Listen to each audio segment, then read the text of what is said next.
Do të flasim tani për një simbol të dashurisë, të pastërtisë, të paqes. Ato janë trëndafilat. Gazetarja Lindita Sadiku ka shkuar në një fidanishte ku rriten rreth 30 lloje trëndafilesh. Sigurisht që çdo trëndafil ka nevojë për përkujdesjen e tij dhe aq më përkujdesje sigurisht të dashur miq duhet i japim personave duke u dhuruar sa më shumë trëndafila. Ndjekim nga afër se si është kjo fidanishte e cila na ofron një larmi trëndafilash.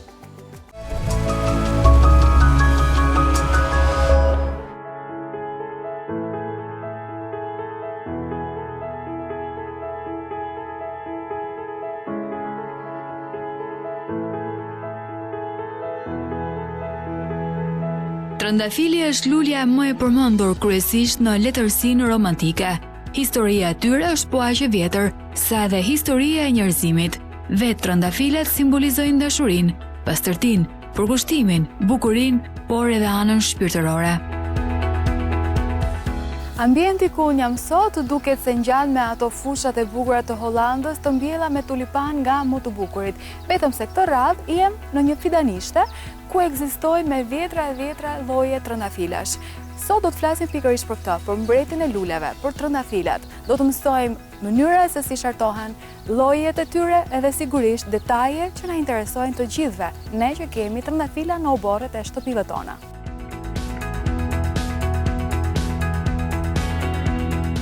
Titullin Mbretëresha e luleve, trëndafilat e morën nga poetët e Greqisë së lashtë, ndërsa për bukurinë mahnitse dhe aromën ndehse, mes trëndafilave dallohej roza damasken.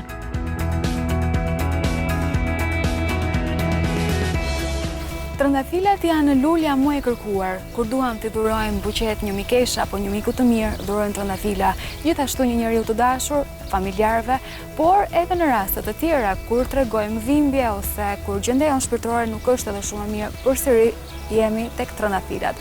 Unë sot jam me zotin Bujar Toçe, i cili për shumë vite me radhë kultivon trëndafilat.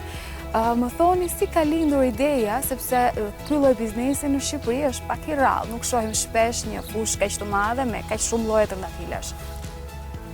Ideja ishte prej vitesh në Greqi që kam punuar dhe menduam që ta ndërtoshme edhe këtë këtu në Shqipëri.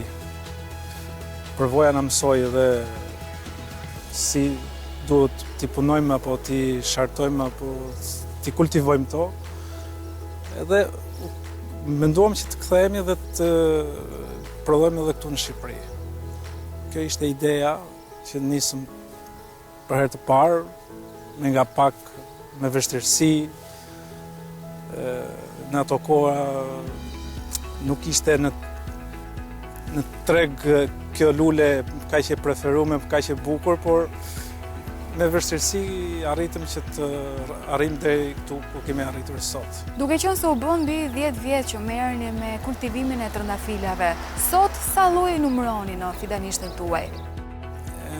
Këtu numërohen më shumë se 30, por gjithmonë rinovojmë lloje, sjellim lloje më të mira, heqim ato që nuk na përshtaten ose nuk kanë kërkesë.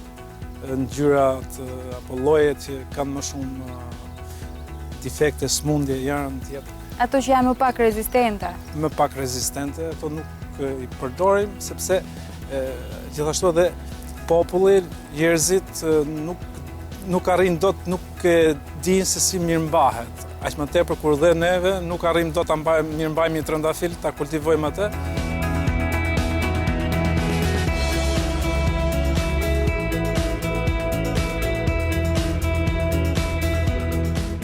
Kemi shumë lloje, kemi lloje me aromë, kemi lloje pa aromë, ngjyra nuanca. Me aromë si kjo që kam unë, që ka aromë fantastike. Kemi edhe trëndafila që quhen si këto, janë miniatur, trëndafilat e vegjël. Këto sa shkon lartësia e tyre?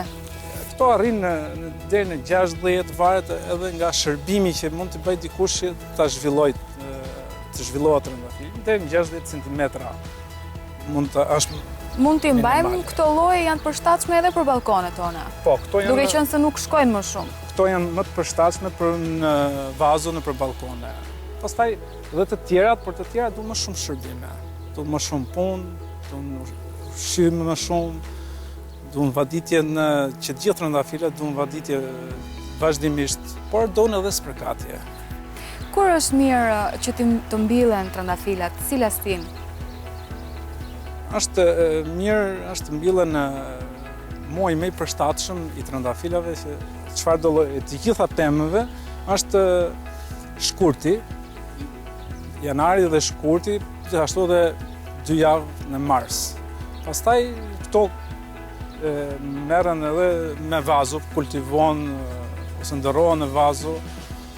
Tregtarët që punojnë në këtë formë mund ta ndërrosh në çdo kohë.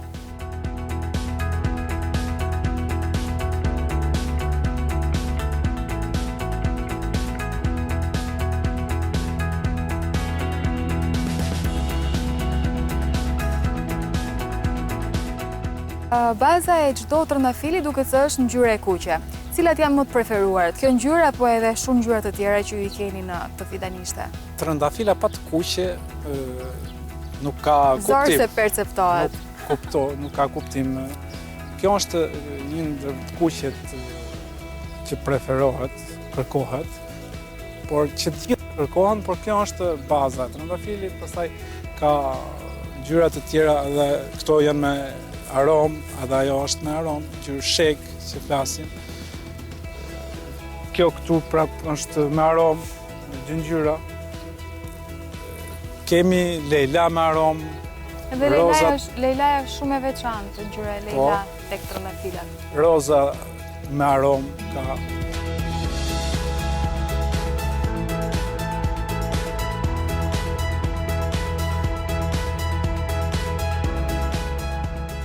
Pastaj edhe me ngjyra siç është ajo atje, që është pak e veçantë nga të gjithë trëndafilat, është një trëndafil që ndryshon ngjyrë vetvetiu, nga me 2 ngjyra kuqe me të verdh, mund të dalë e verdh ose e zezë.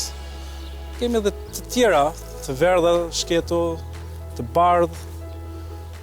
Këto pothuajse që të gjitha kërkohen, por e kuqja mbetet trëndafili më i kërkuar. Më thoni diçka më tepër për kultivimin e trëndafilave. Për shembull, jam kurioztar të di sa kërkon një trëndafil që të arrijë këtë lloj mase, tek 20 cm. Kultivimi i trëndafilit është mbjellja e tegrës, sepse këto bëhen me shartime. Mbjellet e egra shartohen, lloje të ndryshme mbas të kërkesave ose preferencave të tjera të tregut që kërkohet. Edhe këto duan 2 vite që të arrijnë në këtë pamje të sotshme që mund të shikojmë këto, do 2 vjet një trëndafil që të... Më tha që shartoni me trëndafilet e egër. Pse? Apo ndoshta mos janë më të fortë, rezistent më tepër? Është më rezistent egra, jep më shumë zhvillim trëndafilit dhe bukurinë e ka tek egra, nuk mund mbjellim një deg të butë, siç kam pas bërë gjithmonë edhe bëjnë të gjithë njerëzit, përkundrazi nuk zehen që të gjitha dhe nuk është aq e bukur sa që është me shartim. Pra, merr më të mirën e 2 llojeve, bukurinën së butës edhe rezistencën e së egrës? Po, sepse zhvillohet trëndafili i butë tek e egra zhvillohet në një mënyrë të përsosur, kurse në gjendjen e tij natyrale është më delikate. Natyrale është më delikate. Ka shumë lloje këtu që nuk mund të shumohen direkt nga e buta. Duhet patjetër me shartime.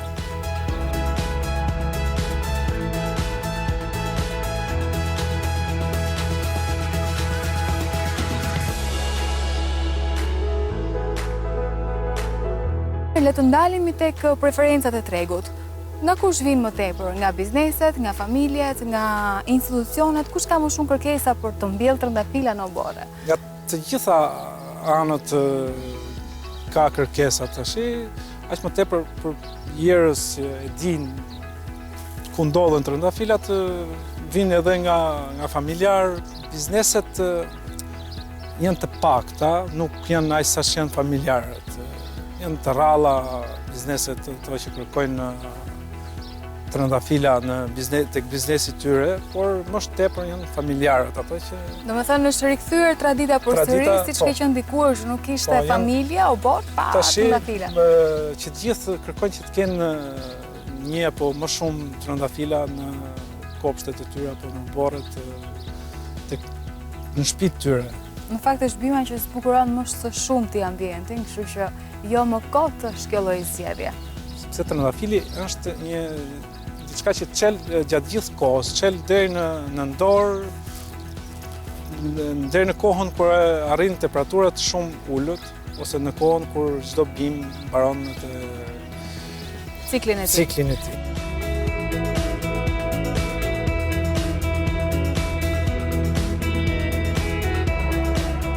Duke qenë se dimri këtu tek ne është mjaft i butë në fakt, sepse temperaturat nuk janë shumë të ulta, atëherë dhe rezistenca e trëndafilave është nga më të kënaqshmet. Trëndafili është i veçantë nga të gjitha lulet e tjera. Temperatura e ulët nuk ndikon negativisht tek trëndafili. Në vendet më të larta si Korça që kemi neve këtu, trëndafili është më rezistent, nuk humbet ngjyrën e tij. Ashtu siç mund ta humbasi në bregdetin tonë, sepse ka më shumë nxehtësi. Nxehtësia e prish bukurinë e trëndafilit. Trëndafili nuk ka Temperatura e lartë bën që të humbas ngjyrën e trëndafilit. reale të trëndafilit. Shumë interesante kjo. Nuk thahet fidani nga temperaturat të ulta në dimër minus sado qofshin ato, sepse është një bim që zhvishet nga natyra, s'ka zhvillim, është pa gjethen, nuk është gjethore dimërore.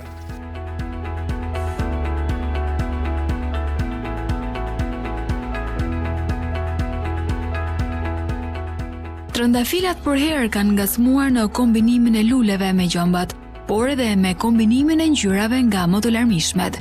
Këto bim preferojnë vendet e hapura dhe me diell, ndaj rekomandohet që të mbillen në afërsi të mureve, po ashtu nuk rekomandohet mbjellja e tyre në vendet ku 5 vitet e fundit janë rritur trëndafila, pasi dhehu do të ishte i lodhur prej tyre. Në këtë pikë, zgjedhja më e mirë është zëvendësimi i dheut ekzistues me të ri, duke i lënë kohë atij aktual që të shërohet e më vonë t'i rijap jetë trëndafilave të rinj. Një nga llojet më të veçanta këtu në fidanishten tuaj për mua është ky trëndafil i cili ka 2 ngjyra dhe shoh që veçantia e tij është edhe tek gjëmbat që i mungojnë në fakt. Ky është një lloj, siç e quajmë ne, për buqeta. Është trëndafil që mund të e kultivojnë më tepër në përsera për të marrë degat për buqeta, por ne mundohemi edhe këtu që ta kultivojmë, por është një trëndafil shumë i vështirë për kultivimin dhe për shumimin e tij, edhe spërkatjet i do më të tepërta nga gjithë trëndafilat. Është shumë i bukur dhe shumë delikat, Çdo domethënë. gjë e bukur është edhe delikate, por kjo është edhe i veçantë nga të dyja anët. I veçantë nga bukuria dhe i veçantë nga puna e tepërt që do nga të tjerat.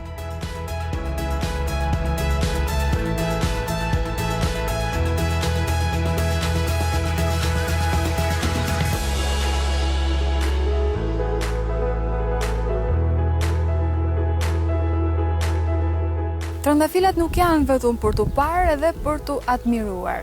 Unë kam dëgjuar që bëhen edhe veç parfumeve sigurisht, bëhen edhe shurup, vaj trëndafili e plot gjëra të tjera të veçanta. Ky është lloji që bëhet shurup, mos gaboj? Ky është i vetmi trëndafil që ne dim, na ka mësuar përvoja ose njerëzit që na thonë trëndafilin e shurupit. Ky është një ndër ata trëndafila që bëhet shurup. Ekziston edhe një e kuqe që bëhet edhe ajo shurup, por nuk ka të çelur sepse vendon më shumë çelin ajo. Dhe këto 2 lloje janë trëndafilat që bëhen shurup. Pse pikërisht këto 2 lloje? Cila është veçantia e këtyre trëndafilave, rozë dhe e kuqe? Sepse edhe ngjyrat janë të veçanta, por edhe aroma e këtyre 2 trëndafilave është shumë e fortë.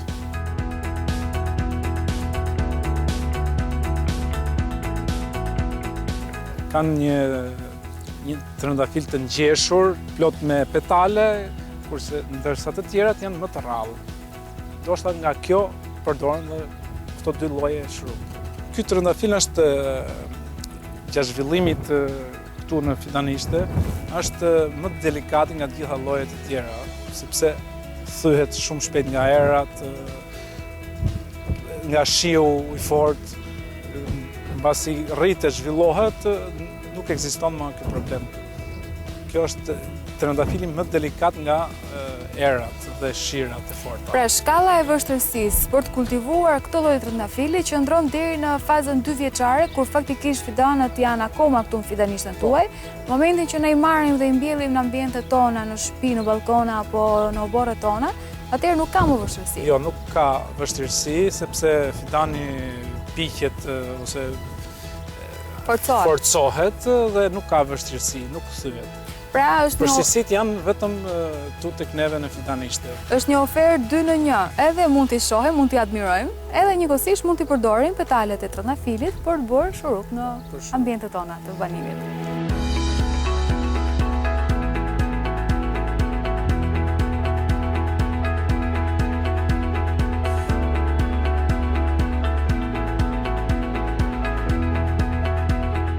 Duke qenë se prej vitesh kultivoni trëndafilat, tani dua që të më thoni disa këshilla për ata që na ndjekin, në mënyrë që të gjithë të dinë disa detajet vogla për mirë rritjen e këtyre luleve kaq të veçanta.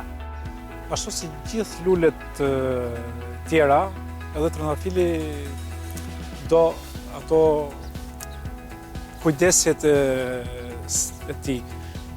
Do vaditjet, ujitjet të vazhdueshme, ka edhe një veçanti të krejt ndryshe nga lulet tjera që do një spërkatje, jo vetëm një, po do spërkatje kundra smundjeve që mund t'i bien. Trëndafili është një lule që kërkon ushqim të vazhdueshëm gjatë sezonit veror.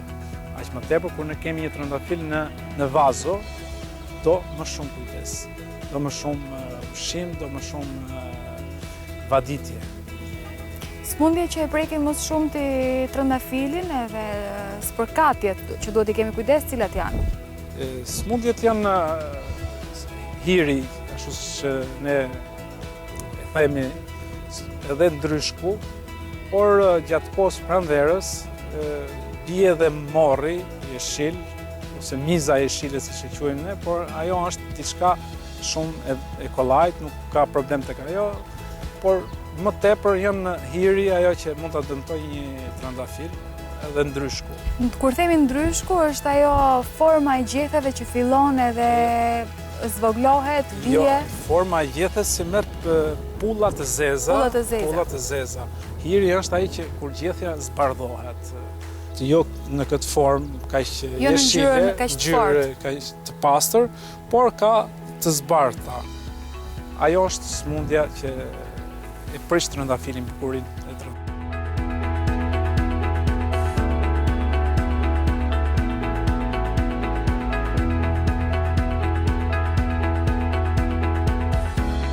Tani që mësuam edhe këto detaje për smundjet edhe për mënyrën se si duhet i rrisim trëndafilat, besoj se është akoma më e thjeshtë, kështu që do të jenë akoma më të bukur në oborret tona.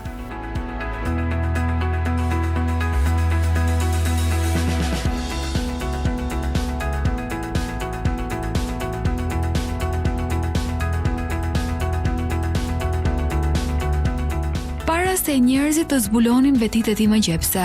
Trëndafilat e egër në të kaluarën rriteshin masivisht në natyrë, por sot duke ndjekur metoda hibridizimi artificial, më shumë se 100 lloje trëndafilash të egër janë kryqëzuar në mënyrë që të japin mira varietetet të tjerë trëndafilash.